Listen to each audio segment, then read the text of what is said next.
Hi guys, मेरे YouTube channel पर आपका हार्दिक स्वागत है। अगर आपने अभी तक चैनल को सब्सक्राइब ना किया हो तो देरी किस बात की, जल्दी से इस चैनल को सब्सक्राइब कर लीजिए। उसके बाद बेल आइकन पर प्रेस कर दीजिए और उसके बाद ऑल पर क्लिक कर दें ताकि आने वाले सभी नोटिफिकेशन आपको मिलते रहें। तो हम पढ़ रहे थे यू बैक्टीरिया। यू बैक्टीरिया में हमने ऑटोट्रॉपिक बैक्टीरिया के बारे में पढ़ा था। ऑटोट्रॉपिक में भी फोटोसिंथेटिक ऑटोट्रॉप और कीमोसिंथेटिक ऑटोट्रॉप के बारे में पढ़ा था। उसके बाद हमने इससे पहले ये भी जाना था कि जो मोस्टली बैक्टीरिया होते हैं वो हेटेरोट्रॉपिक टाइप के होते हैं। तो हेटेरोट्रॉपिक बैक्टीरिया को पढ़ते हैं थोड़ा डिटेल में, जितना कि एनसीईआरटी में दिया है। तो स्टार्ट करते हैं। Heterotrophic bacteria are most abundant in nature, जैसा कि पहले बता चुके हैं। The majority are important decomposers, और उनमें से भी ज़्यादातर इम्पोर्टेंट डिकम्पोजर हैं। मतलब क्या? डिकम्पोजर का मतलब एक तरीके से कह सकते हैं कि सेप्रोफिटिक टाइप के, क्योंकि जो डिकम्पोजिशन होता है वो डेड मटेरियल का ही होता है।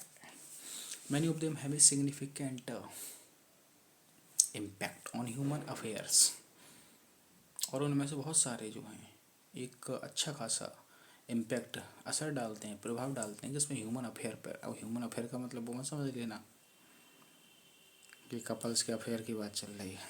अफेयर मतलब मामलों, ठीक है। They are helpful in making curd from milk, जो दूध से दही बनता है वो भी ध्यान रखना हेटेरोट्रॉपिक बैक्टीरिया होते हैं, ठीक है। प्रोडक्शन ऑफ एंटीबायोटिक्स, और जो एंटीबायोटिक बनाई जाती हैं, ठीक है, वो भी हेटेरोट्रॉपिक बैक्टीरिया ही होती हैं। फिक्सिंग नाइट्रोजन इन लेगूम्स, लेगूम्स में जो नाइट्रोजन फिक्सिंग करते हैं, जैसे दाल वगैरह वाले जो पौधे होते हैं, ठीक है, लेगूम मतलब लेगूमिनेसी से आया है बार, ठीक है, तो उनमें जो है नाइट्रोजन फिक्सेशन करते हैं, ठीक, लेगूम के रूट्स में, जड़ों में, ठीक है। सम आर पैथोजेनिक होते हैं causing damage to human beings, और कुछ जो होते हैं रोग करने वाले होते हैं। तो वो किस किस को नुकसान पहुंचाते हैं? ह्यूमन बींग्स को, इंसान को, क्रॉप्स फसलों को, फार्म एनिमल्स जैसे मुर्गी फार्म वगैरह में जो मुर्गी वगैरह को, ठीक है, एंड पेट्स और पालतू जानवरों को, जैसे कुत्ता बिल्ली जो पालतू होते हैं, पेट्स। और देखो, cholera, typhoid, tetanus, citrus canker are well known disease हैं, caused by different bacteria, different different bacteria के द्वारा की जाती हैं। सब सब बैक्टीरियल डिजीज हैं, ये ध्यान रखना। देखो कुछ के मैं आपको बैक्टीरिया के नाम बता दे रहा हूँ इन बीमारियों को खोज करने के लिए, जिससे कि आपको थोड़ा बहुत और याद रहे, रिलेट हो जाती हैं चीज़ तो ध्यान रहता है, ठीक है। जो है टाइफाइड को साल्मोनेला टाइफी करता है, ठीक है। टिटेनस को क्लास्ट्रीडियम टिटेनी करता है। सिट्रस कैंकर को जेंथोमोनास सिट्राई करता है, ठीक है। और कॉलरा को विब्रियो कोलेरी करता है, ठीक है। तो देखो तरीका बता दे रहा हूँ, नाम बताने का कुछ तो फायदा हो। देखो कॉलरा को करता है विब्रियो कोलेरी, तो आपने एक शेप पढ़ा था कि कॉमा शेप्ड होता है, तो हाँ ये कॉमा शेप्ड होता है, मतलब बैक्टीरिया की बात है। विब्रियो कोलेरी उसके नाम में ही आ रहा है, तो ध्यान रहेगा कि विब्रियो कोलेरी, कोलेरी मतलब कॉलरा, अब विब्रियो उसके शेप से लिया गया, तो ध्यान रहेगा कि कॉलरा जो है बैक्टीरियल डिजीज है, ठीक है। टाइफाइड, साल्मोनेला टाइफोमियम, ठीक है। तो ये तो बस याद ही रहता होगा। टिटेनस, ये जो है क्लास्ट्रीडियम टिटेनी, ठीक है, ये मैंने लिखा है Clostridium tetani. Citrus canker Xanthomonas citri के द्वारा होता है, ठीक है। ये जो होता है प्लांट में, खासतौर से ये लेमन वगैरह नींबू वगैरह में होता है, तो एकदम सड़ने सा लगता है उससे, ठीक है। तो ये सब है नॉन डिजीज है कोई बाय डिफरेंट बैक्टीरिया, ओके है ना। बैक्टीरिया रिप्रोड्यूस करता है मेनली बाई फिजन। अब मेनली जो बैक्टीरिया जो है रिप्रोडक्शन करता है वो मेनली फिजन के द्वारा करता है। फिजन का मतलब होता है टूटना, मतलब टूटना, सिंपल से ध्यान रखो, ठीक है। यह भागों में बंटना, एक तरीके से कह सकते हैं, ज़्यादा अच्छा है फिजन कहना, भागों में बंटना, क्योंकि टूटना तो एक तरीके से फ्रेगमेंटेशन भी होता है, ठीक है। लेकिन फिजन का मतलब एक तरीके से होता है भागों में बंटना। थोड़ा सा माइन्यूट डिफरेंस है लेकिन ठीक है, कोई दिक्कत नहीं है। समटाइम्स अंडर अनफेवरल, देखो एक तरीके से थोड़ा बता रहे हैं। फ्रेगमेंटेशन का मतलब ये है कि बहुत सारे टुकड़ों में एकदम से टूट जाना, ठीक है। और फिजन का मतलब ये है बहुत सारे में नहीं टूटेगा, ठीक है। या फ्रेगमेंट मतलब बडिंग फिजन, जैसे बाइनरी फिजन होता है, ट्रांसफर फिजन होता है, तमाम तरीके के होते हैं। वो आपके इतने डिटेल में नहीं पूछे जाएंगे किसमें बाइनरी होता है, मतलब बाइनरी को पूछा जा सकता है, लेकिन एक होता था ट्रांसफ़र होते थे, कई प्रकार के होते थे। ठीक है, सिंपल फिजन होता था। ठीक है, आपको एक लॉन्गिट्यूडनल याद रखना चाहो तो रख लो, ट्रिक है होती है एक सालू। सालू का मतलब, सालू को जब हम लिखेंगे तो ऐसे एल यू लिखेंगे, तो सालू में एस ए आ रहा है, तो सिंपल टाइप का बाइनरी फिजन पाया जाता है अमीबा में। लू, एल यू, एल से हो गया लॉन्गिट्यूडनल टाइप का बाइनरी फिजन होता है इसमें, यू मतलब यूग्लिना में। ठीक है, और ये भी याद रखो, और रखो। और एक टपोक होता है, सालू पूरा याद कर लो, सालू टपोक। टपोक मतलब टीपी मतलब ट्रांसवर्स टाइप का होता है पैरामीशियम में। ठीक है, और टपोक ओसी, ओसी ऑब्लिक टाइप का होता है सिलेटियम में। तो बाकी जो है वो आपके वैसे एनसीईआरटी से बाहर का, उसमें ज़्यादा दिमाग में ना लगाएं, बता दिया आपको मैंने। ठीक है अब देखो फिजन के द्वारा होता है समटाइम्स अंडर अनफेवरेबल कंडीशन। कभी कभी क्या होता है जब अनफेवरेबल कंडीशन हमारे अनुकूल नहीं होती हैं, मतलब विपरीत परिस्थितियों में क्या करता है, दे प्रोड्यूस स्पोर, वो स्पोर को बनाते हैं। They also reproduce by sort of sexual, तो ध्यान रखना स्पोर कब बना रहे हैं, अनफेवरेबल कंडीशन में। ठीक है, और they also reproduce sort of sexual reproduction. ध्यान से देखें, सेक्सुअल रिप्रोडक्शन नहीं दिखाते, क्या दिखाते हैं, सॉर्ट ऑफ सेक्सुअल रिप्रोडक्शन, मतलब सॉर्ट सेक्सुअल रिप्रोडक्शन जैसा कुछ कुछ।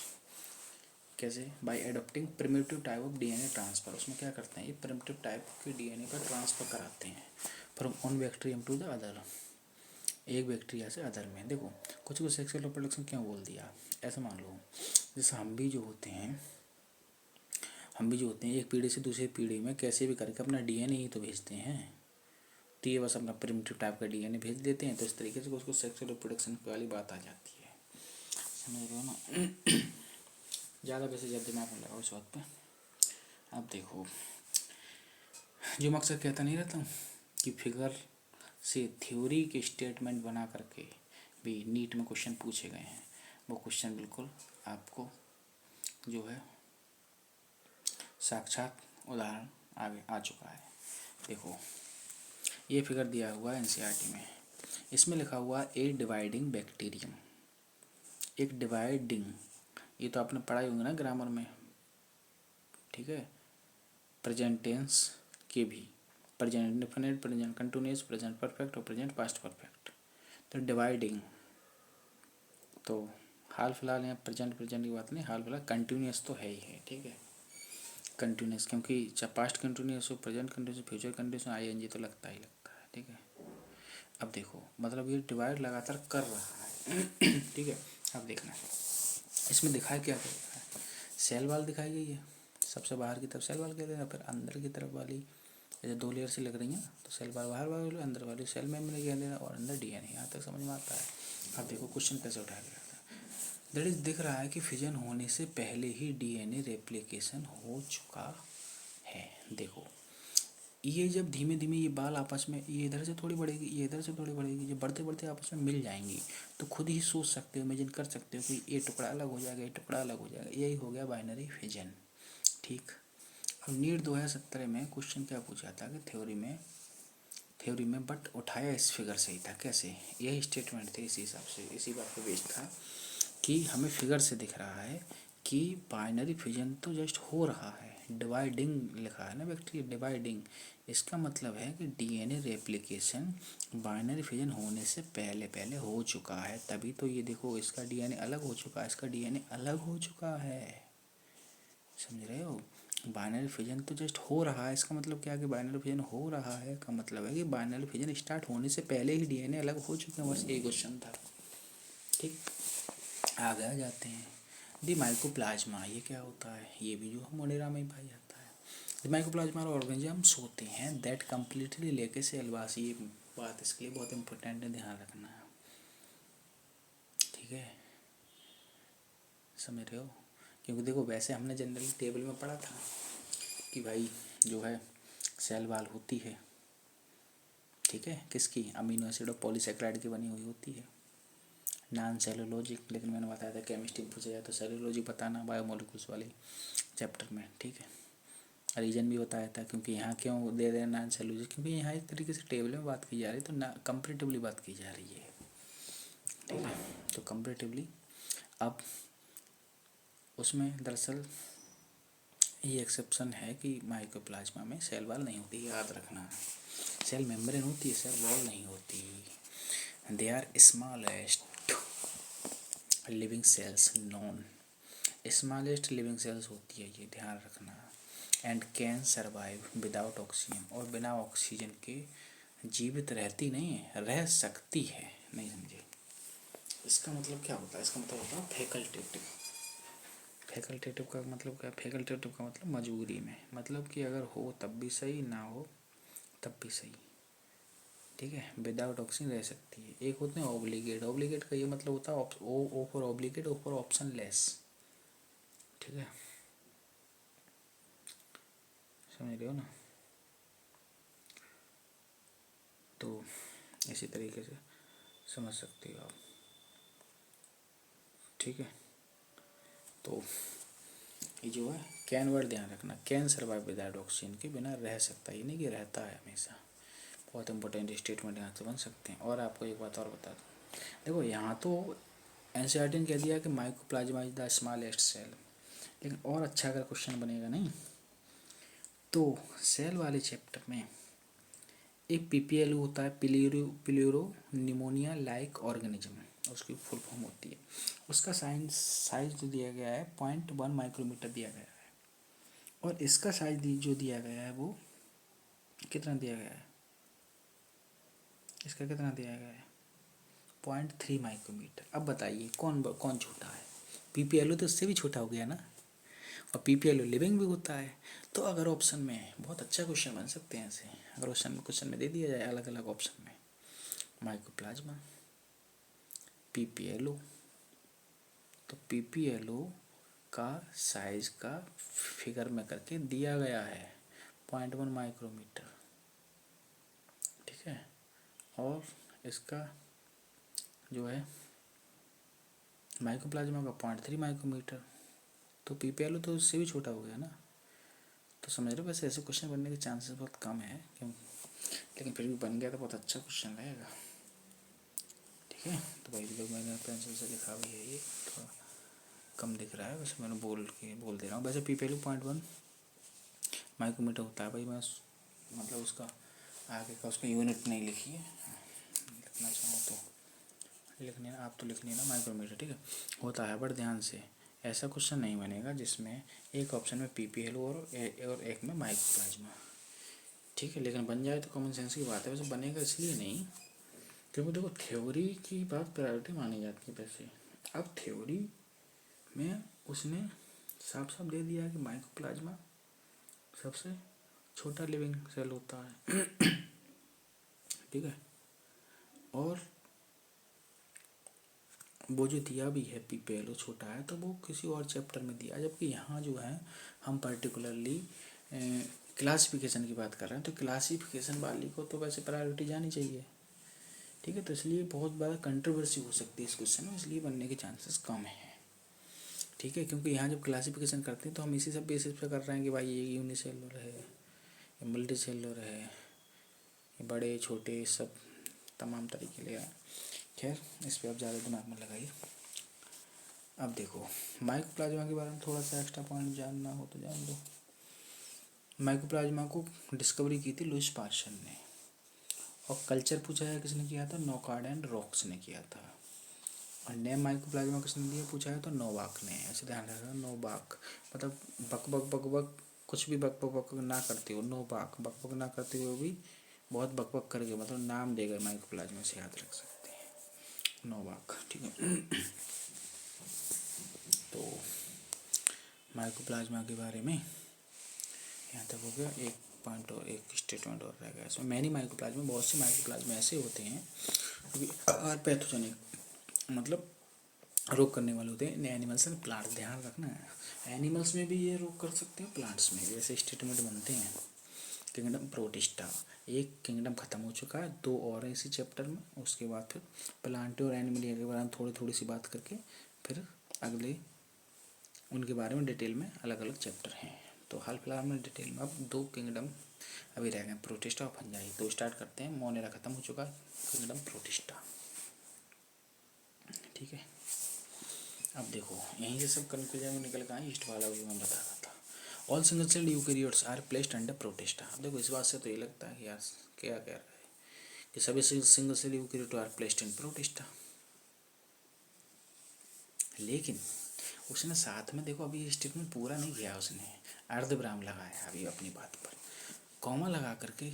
यहाँ से समझ में आता है पंक्चुएशन का भी कितना बड़ा इम्पोर्टेंस होता है, कॉमा का मतलब अर्धविराम का, फुल स्टॉप का, डैश का, ये सब चीज़ें। ठीक है, but the boundaries of this kingdom are not well defined. Boundary defined नहीं है, समझे? इसका मतलब यहीं से इसने हिंट दे दिया कि आप यीस्ट को अगर इस बेसिस पे रखो कि सिंगल सेल ऑर्गेनिज्म यूकैरियोट है, ऐसा प्रोटिस्टा में रख दो, तो इसी अर्धविराम से ही पता चल रहा है कि पूरी तरीके से ऐसे रखना जो है सही नहीं रह गया। आगे देखते हैं, और भी आपको मैं बताता जाऊंगा, और भी चीज़ें जो ये फेवर करेंगी कि ईस्ट जो है फंजाई में ही रखा जाना चाहिए। बट में भी ए फोटोसिंथेटिक प्रोटिस्टन टू वन बायोलॉजिस्ट में बी ए प्लांट। अब कह रहे हैं कि जो एक बायोलॉजिस्ट के लिए प्रोटिस्टन होगा, फोटोसिंथेटिक प्रोटिस्टन होगा, वो दूसरे बायोलॉजिस्ट के लिए वो एक प्लांट हो सकता है। ठीक है, टू अनदर दूसरे के लिए, समझ रहे हो ना, ये कहना चाह रहे हैं। ठीक है,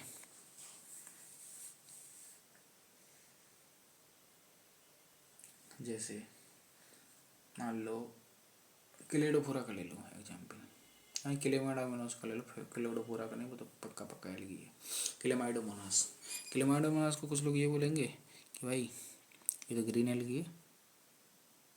ठीक है, एक बायोलॉजिस्ट उसी बात को बोलेगा, नहीं भाई ये तो यूनिसेलुलर यूकैरियोट है, और जो ज़्यादातर करैक्टर्स उससे मिलते हैं, तो प्रोटिस्टा में रखो इसको। तो फाइनली वैसे प्रोटिस्टा में माना जाएगा वो, लेकिन जो बात ये कह रहे हैं उसका मैंने एग्जाम्पल बताया। ठीक है, कि एक के लिए वो प्लांट का मतलब एलगी बोल दिया, तो एलगी प्लांट ही के अंतर्गत आता है ना।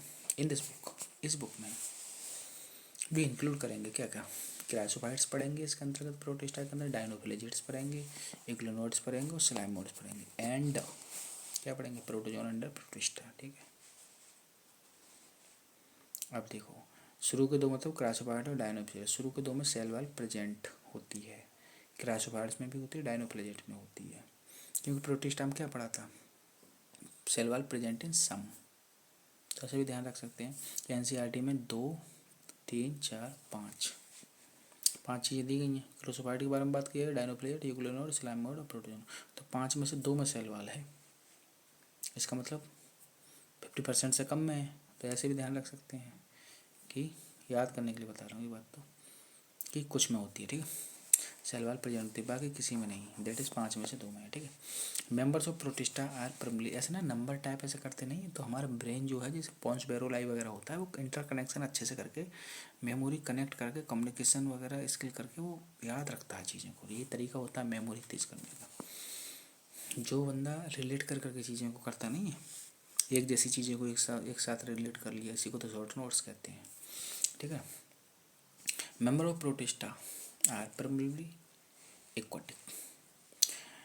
प्रोटिस्टा के जो मेंबर थे वो प्राइमरी रूप से तो एक्वाटिक है, मतलब जल में रहने वाले हैं। तो दिस किंगडम फॉर्म से link with the other dealing with plants, link बनाता है प्लांट के साथ, एनिमल के साथ एंड फंजाई के साथ। क्यों कहा गया है लिंक, इसी वजह से लिंक बोला गया है कि भाई ईस्ट के बारे में ही तमाम बातें की गई हैं कि भाई यूनिसेलुलर यूकैरियोट इसी में रखो।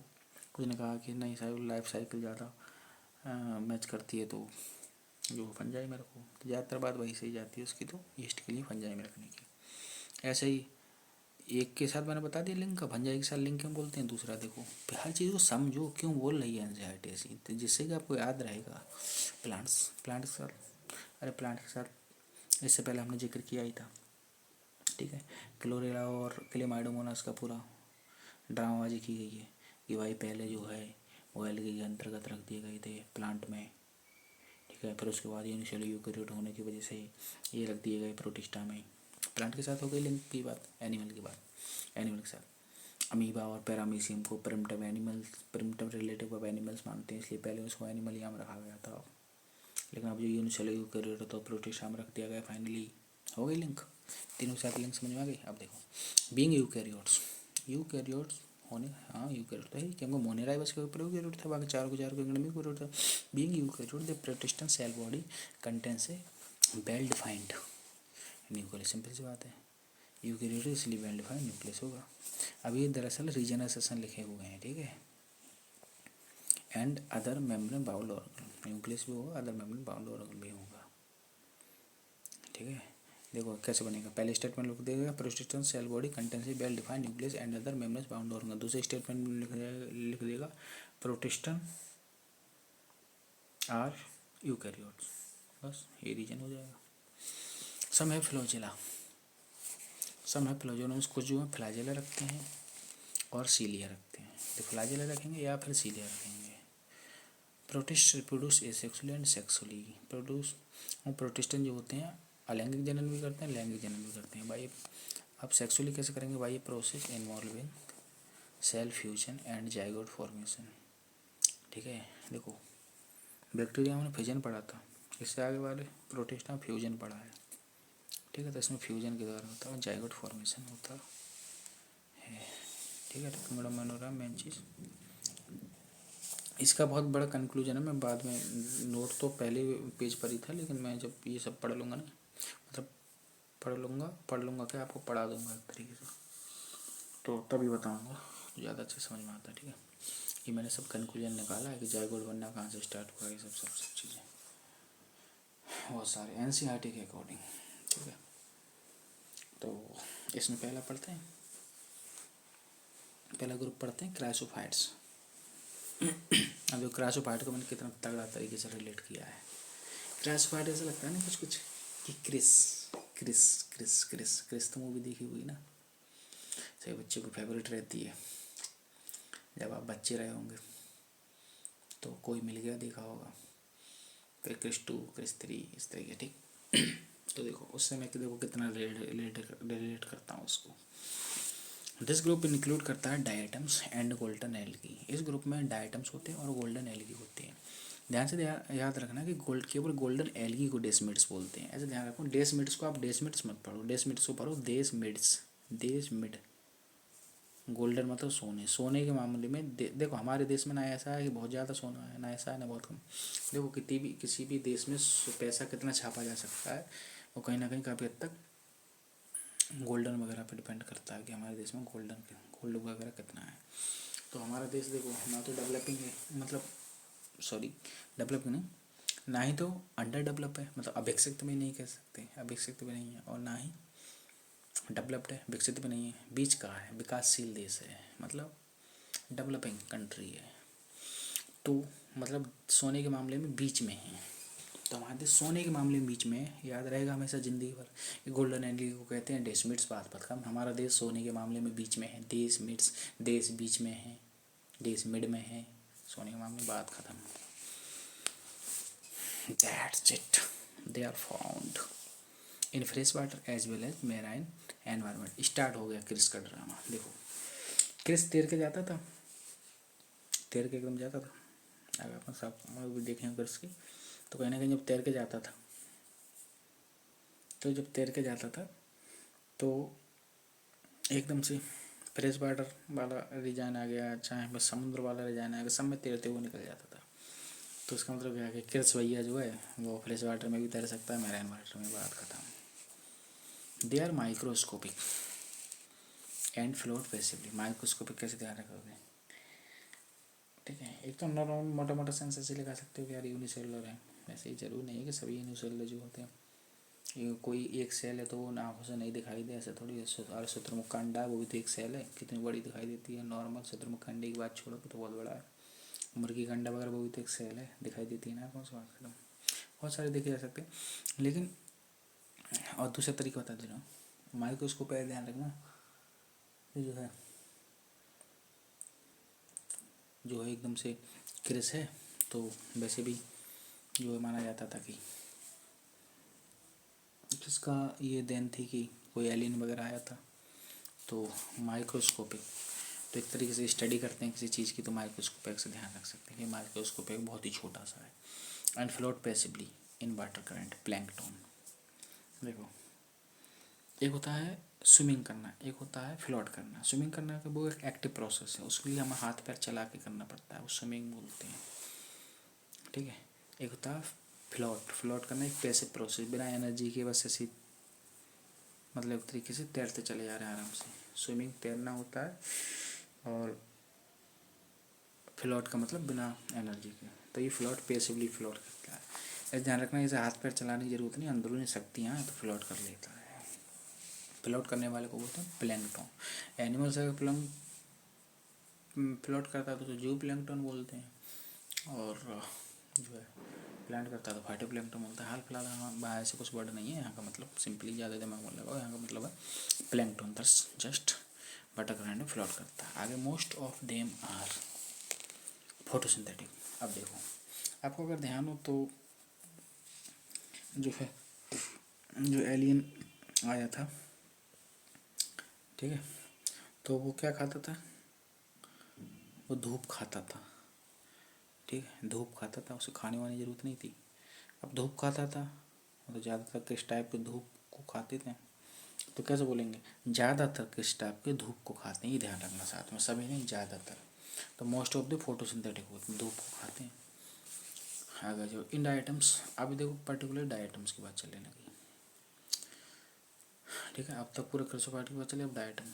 इन diatom the cell wall form two thin overlapping shells, पतले पतले दो एक दूसरे को ओवरलैप करते हुए कवच होते हैं। सेल वाल दो दीवार जो बनाती है, दो कवच बनाती हैं, ठीक है। Which fits together as in soap box, और सॉफ्ट बॉक्स में जैसे आपने देखा होगा नॉर्मली एक होता है साबुनदानी, एक होता है सॉफ्ट बॉक्स। सॉफ्ट बॉक्स का मतलब उसमें एकदम से बंद कर दिया जाता है, तो उसमें दो कवच होंगे ना, एक नीचे से साबुन रखा रहेगा और ऊपर से कवर करेगा। इमेजिन कर पा रहे हैं तो उसको सॉफ्ट बॉक्स बोलेंगे, तो इसी तरीके से होता है। दी ये डायटम्स का करेक्टर के लिए ध्यान रखना, सॉफ्ट वाला पूरे क्लास वाइट का नहीं। The balls are embedded with silica and thus the balls are indestructible, और इन्हीं की बाल की बात चल रही है कि एम्बेडेड विद सिलिका के साथ दसी सी रहती है, ठीक है। एंड दस दी बाल आर इंडिस्ट्रक्टिबल। अब देखो यहाँ भी ये रीजन एसोसिएशन लिखे हुए हैं क्रमशः, ऐसे लिख देगा the walls of diatoms are indestructible, पहले स्टेटमेंट में लिख देगा, दूसरे में लिख देगा the walls are embedded with silica, तो ये यही रीजन है। इंडिस्ट्रक्टिबल इसी वजह से होती है, सिल्का के द्वारा दसी रहती है। 10 डाइटम्स हैव लेफ्ट बिहाइंड। अब देखो और भी एसेसरी और भी बन जाएंगे statement. 10 diatoms have left behind large amount of cellular deposit in their habitat, ठीक है। मैं कह रहा हूँ दैट इज डाइट्स में अर्थ बनाने का रीजन भी बाल का डिस्ट्रक्टिव दैट इज अनब्रेकेबल होना है, ठीक है। जो डाइटों में से अर्थ बना देते हैं, बन जाती है, हम देखो वही पढ़ेंगे अभी। हाँ, large amount of cell wall deposit, cell wall इकट्ठी होती चली जाती हैं, ठीक है। दिस एकम्युलेशन, और ये इकट्ठे होते होते रहते कब तक, बिलियंस ऑफ, ये थोड़े बहुत समय में थोड़ी इतना बड़ा भाई अर्थ पूरा अर्थ बना के तैयार कर देंगी, और कहाँ ये माइक्रोस्कोपिक है तो यार थोड़े बहुत समय में थोड़ी कर सकती हैं बिलियंस ऑफ ईयर्स, अरबों सालें लगेंगी, और उस अर्थ को जब वो बन करके तैयार होगी उसको बोलेंगे डायटोमेसियस अर्थ बीइंग ग्रीटी। अब ये डायटोमेसियस अर्थ का मतलब एक तरीके से सॉइल होगी किसी अजीब टाइप की, तो कुछ इसकी यूज भी है, तो बीइंग, अब यूज किस वजह से, बीइंग ग्रीटी, ग्रीटी होने की वजह से this soil is used in polishing. देखो यहाँ एसेसरीज कितने ज़्यादा बनने हैं, थोड़ी सी 3-4 लाइनों में 2-3 एसेसरीज बन जाएंगे, तो यह भी एक एसेसरीज बन गया कि एसेसन में पहले स्टेटमेंट में लिख देगा the diatomaceous earth is used in polishing filtration of oils and syrup. दूसरे स्टेटमेंट लिख देगा diatomaceous earth are gritty in nature. बस हो गया, एक्सप्लेन कर रहा है, क्योंकि ग्रीटी होने की वजह से पॉसिबल है कि उस अर्थ की पॉलिशिंग करी जा सके। खुद ही सोचो यार थोड़ा सा, ग्रीटी मतलब एक तरीके से खुद ही नॉर्मल सोच के देखो ग्रीटी से मतलब एक तरीके से फ्रिक्शन सा होगा, ठीक है, जैसे कंकड़ मतलब हल्की सी जो है लगेगी हाथ, मतलब एकदम चिकनी सी नहीं होगी। तो उसी वजह से तो जब इतना ज़्यादा चिकनी कोई चीज़ होगी तो पॉलिशिंग करने में थोड़ा उतना अच्छा नहीं रहेगा, लेकिन हल्की सी ग्रिटी होगी तो पॉलिशिंग भी अच्छे से हो जाएगी। फिल्ट्रेशन ऑफ ऑयल्स, ऑयल का फिल्ट्रेशन भी अच्छे हो जाता है, ठीक है, पोर्स बन जाएंगे ना आराम से उसमें। हैंड्स सिरप, ठीक है, ठीक है। ऑयल और सिरप का फिल्ट्रेशन करते हैं, ऑयल और सिरप को फिल्ट्रेट करने में और पॉलिश करने में, बस ये काम है, ठीक है। अभी देखो मैंने यहाँ लिखा है that is polishing and filtration में यूज होने का रीजन ग्रेटिव होना है, ठीक है। सॉइल का दैट इज रीजन एसेंशियल लिखेंगे, क्रम से बताइए कैसे। डायटम्स और the chief producer in the oceans, ocean में चीप प्रोड्यूसर पूछा है तब भी पूरा क्रूसिफाइड नहीं है, सेकंड प्रायोरिटी तो क्रूसिफाइड कह ही सकते हैं कि कोई डायटम्स में तो क्रूसिफाइड के अंतर्गत आ रहा है, लेकिन पर्टिकुलरली इसमें कौन है, डायटम्स ही हैं। Chief producer in the ocean, chief producer का मतलब समझे, प्रोड्यूसर कौन होते हैं, प्रोड्यूसर का मतलब जो वाटर ट्रॉप वगैरह होते हैं, खुद खाना बना सकते हैं, तो फोटोसिंथेसिस तो कर ही सकते हैं ना, पहले ही बता दिया, मोस्टली ज़्यादातर तो चीप प्रोड्यूसर होते हैं ये, ठीक है। ऑक्सीजन वगैरह जो ज़रूरत पड़ती है मतलब समुद्र में रहने वाले ऑर्गेनिज्म को, उसको भी देता रहता है, ठीक है। अब देखो, ठीक है, अब क्रिसोफाइड्स में ही आता, तो डायरेक्ट क्रिसोफाइड्स में ही है ना, तो देखो सॉप बॉक्स वाला वैसे ध्यान रख सकते हैं, डॉक्टर क्रिस, डॉक्टर क्रिस नहाता तो किससे है, डॉक्टर क्रिस मैंने इसलिए बोल दिया, DR इसलिए जोड़ दिया क्योंकि ये भी ध्यान रहे कि क्रिसोफाइड्स में भी डायटम्स की बात चल रही है, ये सॉप बॉक्स के बारे में। तो डॉक्टर क्रिस नहाता तो साबुन से ही है ना, याद करने के लिए, ठीक है, जिंदगी भर याद रहेगा, बोलोगे नहीं कभी रिवाइज करने के बाद। डाइनोफ्लेजिलेट्स, ठीक है, देखो क्रासोफाइड से ज़्यादातर धूप खाते थे, ज़्यादातर क्रासोफाइड धूप खाते थे, ज़्यादातर क्रासोफाइड धूप खाते थे, ऐसे करो, ऐसे बोलो, ज़्यादा अच्छा है, ठीक। और डाइनोफ्लेजिलेट सभी धूप खाते हैं, क्योंकि इनके नाम के अक्षर में आ रहा है D फॉर डाइनोफ्लेजिलेट, D फॉर धूप, धूप को ऐसे लिखेंगे तो ऐसे तो लिखेंगे, इंग्लिश नोक्टिलुका इसी में होता है, ध्यान रखना। डाइनोफ्लेजिलेट में भी एक मेंबर होता है नोक्टिल्यूका, नोक्टिल्यूका में बायोल्यूमिनेंस प्रॉपर्टी पाई जाती है, बायोल्यूमिनेंस प्रॉपर्टी का मतलब होता है जैसे किसी ऑर्गेनिज्म में अगर लाइट इमिट करने की प्रॉपर्टी होती है, जैसे जुगनू तो सुना होगा ना, वैसे ही इसमें होता है, ठीक है, ज़्यादा डिटेल में चाहिए, बायोल्यूमिनेशन मतलब वही होता है। अब देखो these organism are mostly marine, वो क्या थे, वो दोनों थे, क्रिस भैया दोनों में तैर रहा था ना, समुद्र में भी और फ्रेश वाटर वगैरह में भी, जबकि डाइनोफ्लेजिलेट ज़्यादातर मैराइन होते हैं एंड फोटोसिंथेटिक तो सभी होते हैं। They appear yellow, green, brown, blue और red depending on the main pigment present in their cell, उनके सेल्स में कोशिका में मेन पिगमेंट कैसा है उसी भी हक पर, अगर मेन पिगमेंट येलो कलर देने वाला तो येलो कलर के दिखेंगे, ग्रीन कलर देने वाला मेन पिगमेंट तो ग्रीन कलर के, ऐसे ही समझ सकते हैं। अब बात आती है इसको कलर को ध्यान रखने की, इसकी ट्रिक मैंने बताया, इससे होता है कायर बीबी, होता है गायर बीबी, तो कायर बीबी की जगह गायर बीबी याद रखो, गायर बीबी, गायर मतलब GYR और बीबी तो क्या हो जाएगा, गायर मतलब GYR, ग्रीन, येलो और रेड, बीबी विल्लू ब्राउन, विल्लू ब्राउन, ठीक है, विल्लू ब्राउन, ठीक है। इसमें भी अगर कन्फ्यूजन हो गया यार बी का मतलब क्या क्या होगा, कैसे ध्यान रख सकते हैं, कैसे, ब्लू नीली नीली आँखें, ठीक, बीबी की नीली नीली आँखें याद रखते, ब्लू याद रहेगा एक बीच, ठीक है। और ब्राउन ब्राउन उसने बाल करा लिए स्टाइल में ब्यूटी पार्लर जाके, बस याद हो गया।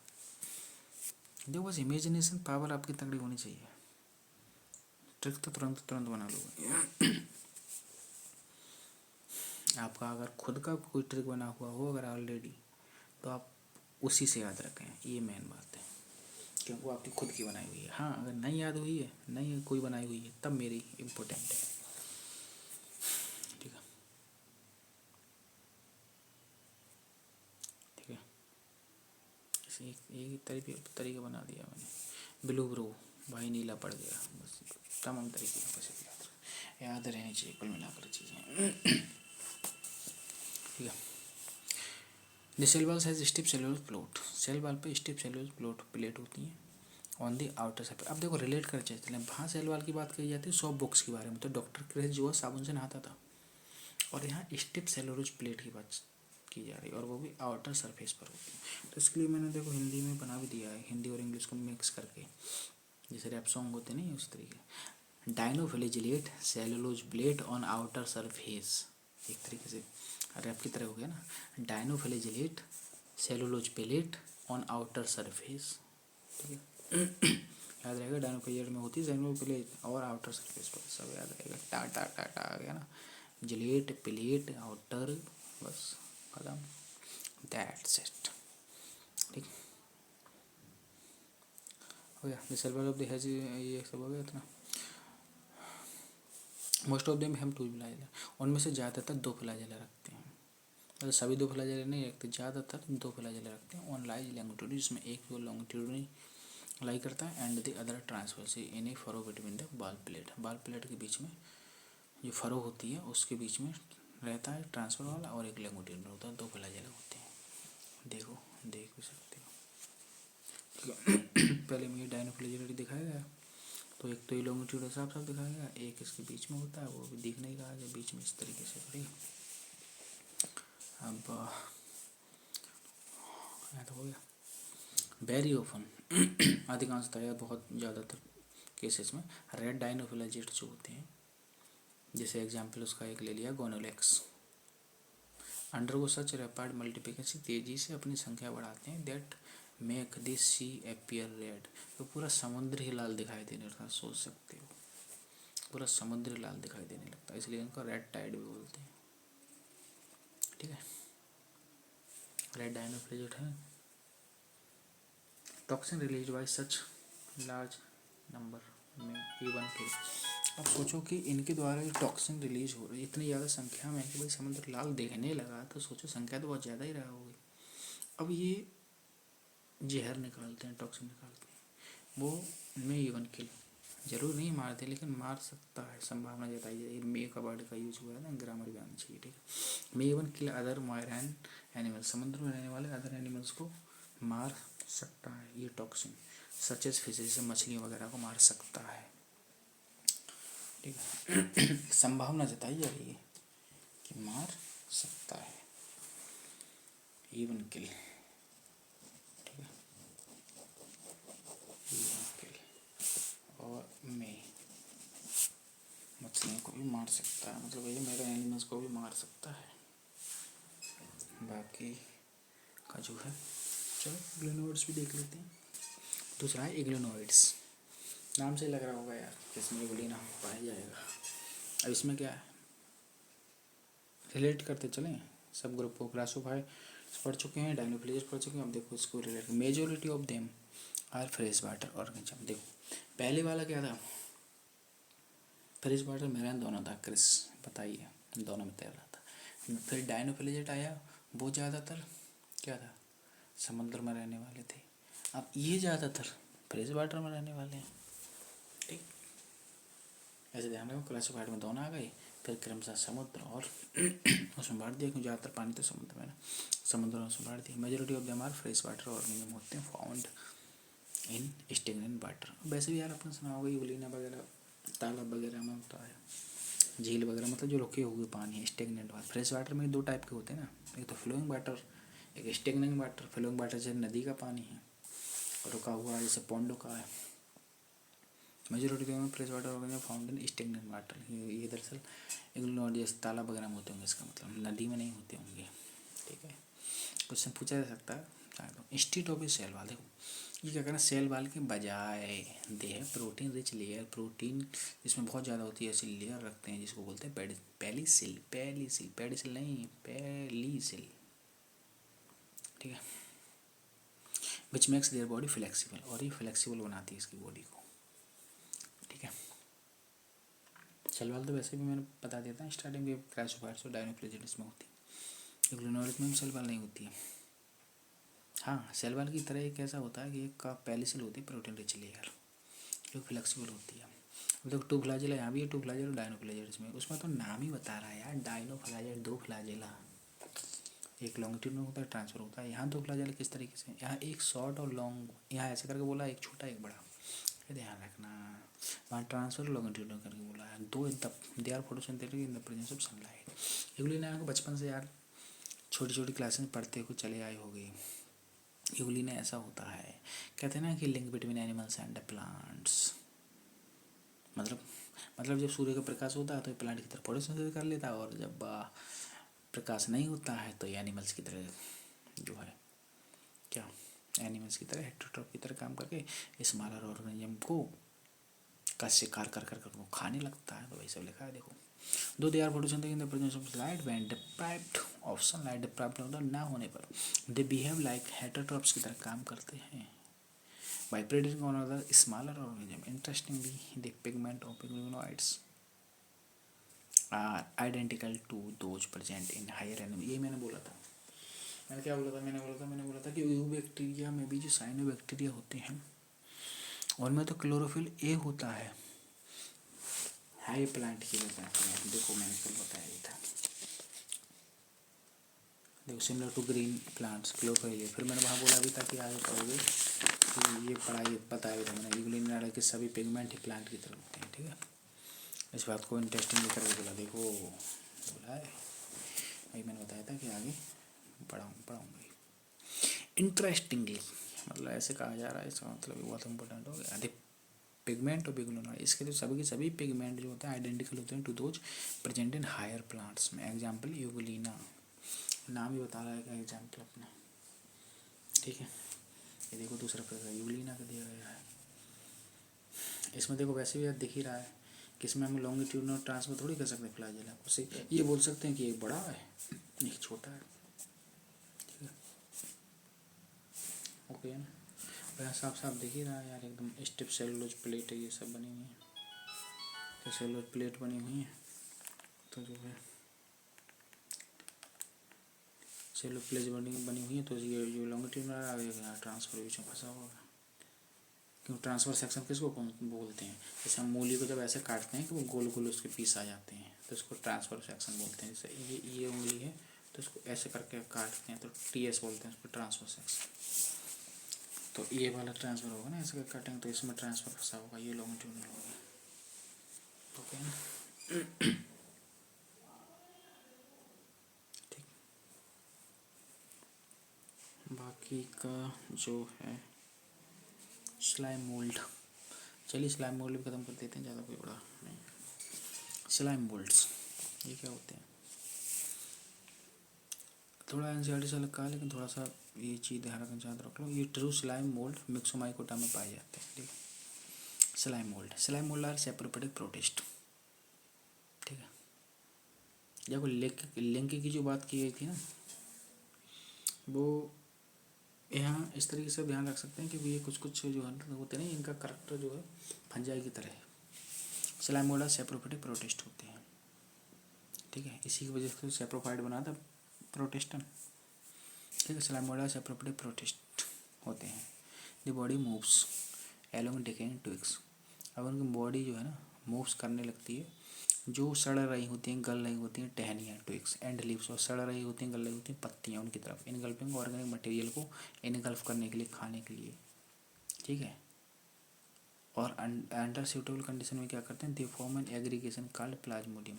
सूटेबल कंडीशन में ये एक एग्रीगेशन बना लेते हैं, गुच्छा सा बना लेते हैं, इसको प्लाज्मोडियम बोलते हैं। ध्यान रखना, यहाँ गुच्छे को प्लाज्मोडियम बोल रहे हैं, वो वाला प्लाज्मोडियम अलग है, यहाँ वो प्लाज्मोडियम वो अलग है। ठीक है, ठीक है, ये जो यहाँ हम पढ़ेंगे क्या कहते हैं,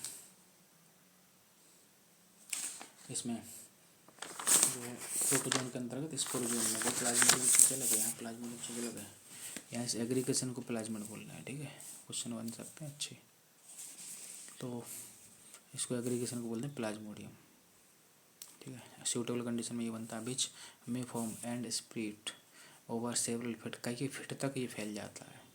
ठीक है, अब कई फीट तक फैल रहा है तो अपने दिमाग से सोचो यार, जब इंसान को एकदम फेवरेबल कंडीशन होती है, एकदम से मान लो कि इधर मार्च वगैरह का महीना होता है, मार्च वगैरह का महीना आने वाला है। ठीक है, और उधर जैसे सितंबर वगैरह मान लो, ठीक है, एक तरीके से नहीं आता गर्मी नहीं आता सर्दी, तो उस समय फेवरल कंडीशन होती है इंसान की, एकदम एफिशिएंसी बहुत अच्छे से होती है और एकदम से अच्छे से अपना हाथ वाथ को अंगड़ाइए ले रहा होता है, फैला रहा होता है अच्छे से, मतलब सेवरल फिट। तो फेवरल कंडीशन में तो ऐसा करके फैलाएगा वो अपनी सब चीज़ों को। तो सेवरल फिट कब फैलेगा? फेवरल कंडीशन, वैसे ध्यान रख सकते हैं प्लाज्मोडियम। ठीक है, अब अनफेवरल कंडीशन में क्या होता है? अनफेवरल कंडीशन थी प्लाज्मोडियम डिफ्रेंशिएटेड। अब इसमें थोड़ा डिफ्रेंशिएट हो जाता है प्लाज्मोडियम कि भैया अब तो बाद बहुत ज़्यादा गर्मी है, बहुत ज़्यादा ठंड है। ठीक है, एंड फॉर्म फ्लोटिंग बॉडीज बनाकर तैयार कर लेता है bearing spores at their test, और ये फ्लोटिंग बॉडीज अपने टिप पर स्पोर रखती हैं। The spore possesses true balls. Important बात इसमें यही है स्लाइमोइड के स्पोर में सेल वाल होती है, वो भी ट्रू बाल्स होती है। इनके खुद के पास नहीं होती है बाल, लेकिन इनके स्पोर के पास होती है, ध्यान रखना। दे आर एक्सट्रीमली रेजिस्टेंस होते हैं, क्या है स्पोर एक्सट्रीमली रेजिस्टेंस होते हैं। भाई खुद ही सोचो यार, अनफेवरेबल कंडीशन में तो ये एकदम से, अब अनफेवरेबल कंडीशन तो वैसे भी हो गया, स्पोर के ऊपर अगर बाल अच्छी से नहीं होंगे तो सूख जाएंगे फालतू में, तो उसको नेचर क्या करता है कि उसका बढ़िया से बाल बना देता है मजबूत सी। एक्सट्रीमली रेजिस्टेंट, बहुत ज़्यादा रेजिस्टेंस होती है, and survive for many years, कई सालों तक पड़ी रहती है सही, और कुछ नहीं बिगड़ता इवन अंडर एडवर्स कंडीशन में। तो वही तो बात चल ही रही है एडवर्स कंडीशन की। हाँ, this process disperse by air current.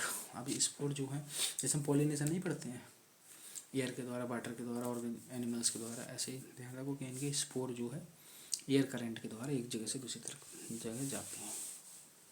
ठीक है, अब देखो बैक्टीरिया में भी अनफेवरेबल कंडीशन में ही तो स्पोर बनते थे, ऐसे याद रख सकते हैं। ठीक है, अब देखो स्लाइम मोड का ही फिगर दिया गया है, ये देखने में ही ऐसा लग रहा है बैक्टीरिया उसकी तरह है, अमीबा की तरह देखने में। वही मैंने लिखा है, देखो तीसरे नंबर पर स्लाइम मोड दिया, अमीबा की तरह देखने में, याद रख सकते हो उससे ऐसे। लेकिन ये जो दिखाई नहीं कि सेल मेम्ब्रेन है, नॉट सेल वॉल, क्योंकि ये भाई स्लाइम मोड का दिखाया गया है फिगर, ना कि स्पोर का। स्पोर पर ट्रू वॉल होती हैं इनके, इनके खुद की बॉडी पर ट्रू वॉल नहीं होती हैं। ठीक है, ध्यान रखना। बाकी स्लाइम मोड कंप्लीट हो चुका है, लास्ट इसका लास्ट प्रोटोजोन बचा है, प्रोटोजोन ग्रुप बचा है किंगडम प्रोटिस्टा के अंतर्गत। और हम इसके नेक्स्ट लेक्चर में देखते हैं। अगर वीडियो अच्छी लगी तो वीडियो को लाइक करें, कमेंट करें, शेयर करें ज़्यादा ज़्यादा फ्रेंड के साथ, ताकि सभी को इस वीडियो का फायदा मिल सके। बाकी गाइस स्वस्थ रहें, मस्त रहें और पढ़ाई में व्यस्त रहें। धन्यवाद।